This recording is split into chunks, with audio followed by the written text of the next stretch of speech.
वंशी विभूषितकरान् नवनीरदाभात्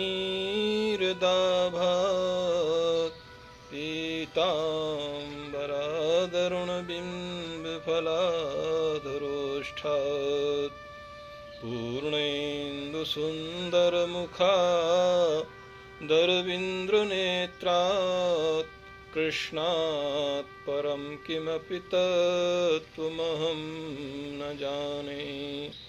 ॐ शान्तिः शान्तिः शान्तिः। हरि ओम। श्री राधे। प्रिय दर्शकों, आपका पुनः हमारे चैनल में हार्दिक स्वागत और अभिनंदन है। आज के एपिसोड में हम धर्म के तत्व के तृतीय लक्षण दम और चतुर्थ लक्षण अस्तेय के ऊपर चर्चा करेंगे। आपका पुनः बारंबार स्वागत है। जैसा कि आपको पूर्व के एपिसोड में बताया गया था कि धैर्य जो धर्म का प्रथम तत्व है, धैर्य का अर्थ है आत्यंतिक स्थिरता।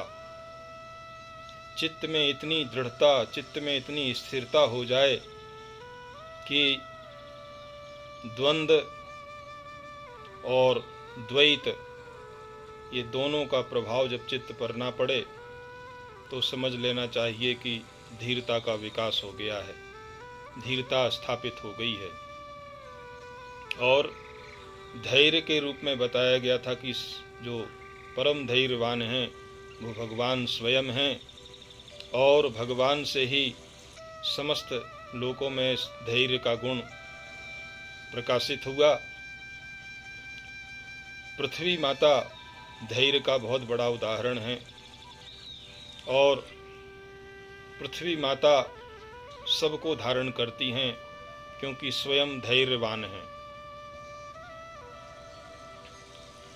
धैर्य धारण करने के कारण ये समस्त जीवों को रत्नों के साथ धारण करती हैं।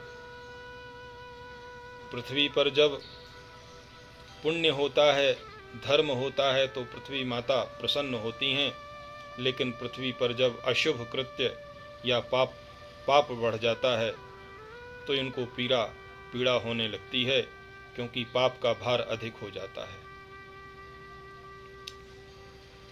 श्रीमद् भागवत में उल्लेख आता है कि राजा परीक्षित ने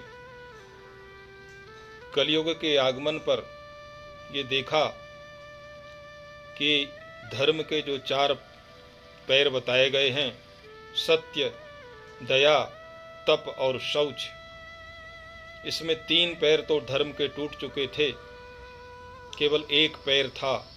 सत्य ही पैर से जो धर्म रूपी वृषभ था वो चल रहा था। तब कलयुग को 5 स्थान देते हुए राजा परीक्षित ने धर्म के 3 पैर और जोड़ दिए थे। तो धर्म 4 पैरों से ही राजा परीक्षित के समय में हो गया था, लेकिन परवर्ती समय में बाद में पुनः पृथ्वी में जब पाप की स्थिति बढ़ गई तो पुनः धर्म के जो 4 पाद थे उसमें से कलयुग में सिर्फ 1 पाद ही बचा है, वह सत्य का पाद है, सत्य का पैर है।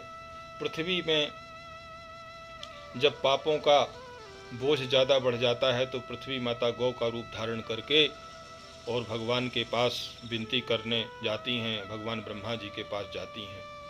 और साथ ही साथ पाप बढ़ने से जो रत्न गर्भा पृथ्वी माता हैं वो सारे रत्न पृथ्वी में ही धारण कर लेती हैं, जिसके कारण कलयुग में लोग धन धान्य के लिए मोहताज हो जाते हैं, केवल अपने पालन पोषण में ही उनका जीवन गुजरता है। उल्लेख आता है कि महाराज पृथु के समय, पृथु के पहले जो राजा थे बैन के समय में, पृथ्वी में जब बहुत सारा पाप और अत्याचार बढ़ा था तो पृथ्वी माता ने सारे रत्न और धन धान्य जो है स्थापित कर लिए थे अपने गर्भ में। लेकिन महाराज पृथु जो भगवान नारायण के अवतार माने जाते हैं, जब पृथु महाराज का अवतरण हुआ तो पृथ्वी माता फिर से दोहित की गईं और फिर से वो सारे रत्न प्रकट हुए।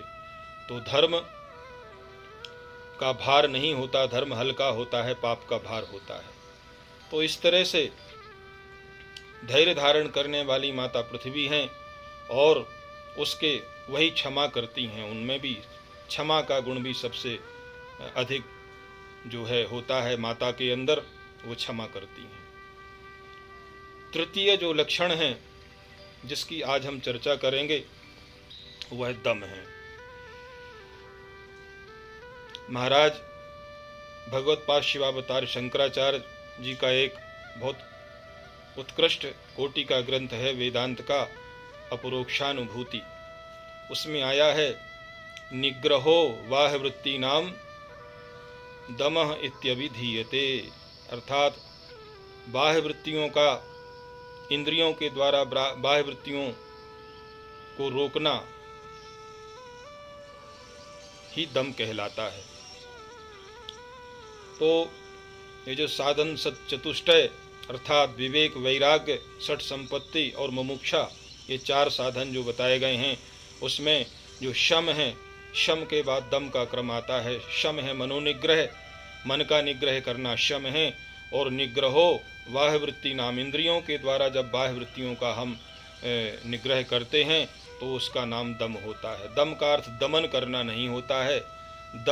दमन करना का मतलब तो दबाना होता है, उखाड़ फेंकना होता है। दमन करने का मतलब दबाना या उखाड़ फेंकना नहीं है। दम का अर्थ है रोकना। निग्रहो बाह्य वृत्ति नाम दम इत्यभिधीयते, अर्थात इंद्रियों की जो वृत्तियां हैं, बाह्य वृत्तियां हैं, उनको विषयों से इंद्रियों को रोकना, इसका नाम ही दम होता है। तो ये दम धर्म का तृतीय लक्षण है। दम के पहले शम है। अगर किसी का मनोनिग्रह नहीं है तो दम स्थापित करने में बहुत परेशानी होगी, दम आचरण करने में मुश्किल होगी। अर्थात मनोनिग्रह पहले होगा, पहले शम होगा। जब शम हो जाएगा, मनोनिग्रह हो जाएगा, तब जो है इंद्रिय निग्रह की अर्थात ये दम की बात आएगी।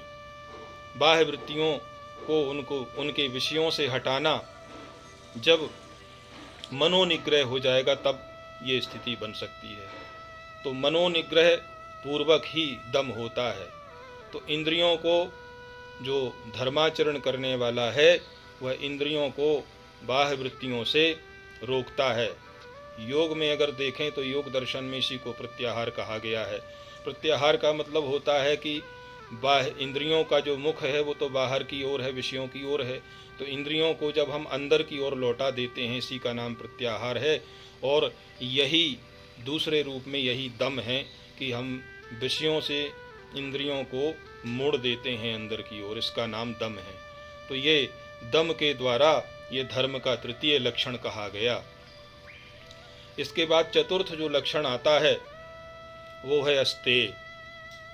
अस्तेय का अर्थ होता है पवित्रता, अर्थात ऐसी पवित्रता हो जाना मन, बुद्धि और चित्त में, मन, वचन और कर्म से कि वस्तु, किसी के अधिकार की वस्तु जो है उसकी बिना अनुमति के जब ली जाती है तो उसको अस्तेय कहते हैं। लेकिन जब किसी के अधिकार की वस्तु उससे अनुमति पूर्वक ही ली जाती है तब ये अस्तेय कहलाता है। अर्थात अस्तेय प्रतिष्ठा जब हो जाती है, महर्षि पतंजलि कहते हैं कि अस्तेय प्रतिष्ठायाम रत्न लाभा, अर्थात अस्तेय की प्रतिष्ठा हो जाने पर व्यक्ति को रत्न लाभ अर्थात विविध रत्न प्राप्त होते हैं। जब उसके जीवन में अस्तेय की प्रतिष्ठा हो जाती है, किसी की वस्तु जो है उसकी अनुमति से ही ग्रहण करना, इसका नाम अस्तेय है। और बिना अनुमति के अगर किसी की वस्तु या धन या कुछ भी ग्रहण करना, उसको जो है स्तेय कहते हैं। तो जीवन में व्यक्ति के आचरण में अस्तेय की प्रतिष्ठा होनी चाहिए। जब अस्तेय की प्रतिष्ठा रहेगी तब ही वह पूर्ण रूपेण पवित्र हो पाता है और पवित्र हो करके आगे जो है वह ब्रह्मचर्य को भी धारण करता है। यम में जो क्रम है, यम उसमें अहिंसा सबसे पहले है। अहिंसा इसलिए रखी गई है क्योंकि जिसके अंदर धैर्य उत्पन्न होता है उसी में अहिंसा जो है प्रतिष्ठित हो पाती है। अहिंसा के प्रतिष्ठा प्राप्त करने से फिर सत्य की प्रतिष्ठा होती है और सत्य जैसे ही प्रतिष्ठित होता है तो वह व्यक्ति इतना पवित्र हो जाता है कि अस्तेय की प्रतिष्ठा अपने आप हो जाती है। फिर परिग्रह जो है, अपरिग्रह की प्रतिष्ठा होती है और अपरिग्रह पूर्ण रूपेण जब व्यक्ति प्रतिष्ठित हो जाता है तो फिर ब्रह्मचर्य का लाभ होता है। एक क्रम से जो है पांचों यमों का उल्लेख है और वही क्रम यहाँ पे भी है कि जैसे ही धैर्य की प्रतिष्ठा होती है तो धैर्य की प्रतिष्ठा होते ही धैर्य के आगे जो है तुम्हारा धृतिक क्षमा, धैर्य की प्रतिष्ठा होते हुई क्षमा, और क्षमा की प्रतिष्ठा अर्थात क्षमा की जैसे प्रतिष्ठा होती है वैसे दम की प्रतिष्ठा हो जाती है। और जैसे ही इंद्रियों को इंद्रियां उसके बस में इतनी हो जाती हैं कि वो विषयों की ओर नहीं मुड़ करके अंदर की ओर गति करती हैं तो आगे चल करके अस्तेय की प्रतिष्ठा होती है, वह पूर्ण पवित्र हो जाता है। इस तरह से सज्जनों, ये धर्म के दो लक्षण जो तृतीय और चतुर्थ, इन लक्षणों पर जो है इन लक्षणों की व्याख्या के ऊपर प्रकाश डाला गया। मुझे आशा है और पूर्ण विश्वास है कि आप इन धर्म के तत्वों को समझ पाए होंगे और आगे के एपिसोड में हम इसके आगे के जो लक्षण हैं उन पर व्याख्या प्रस्तुत करेंगे। आपने हमारे इस व्याख्या या इस चर्चा को बड़े प्रेम और शांति से सुना। आपका पुनः हार्दिक अनुग्रह है और इसी के साथ हम अपनी वाणी को विराम देते हैं। आगे पुनः आपके सामने नवीन विषय लेकर के प्रस्तुत होंगे। तब तक के लिए आज्ञा दीजिए। हरि ओम तत्सत। नमो नमः।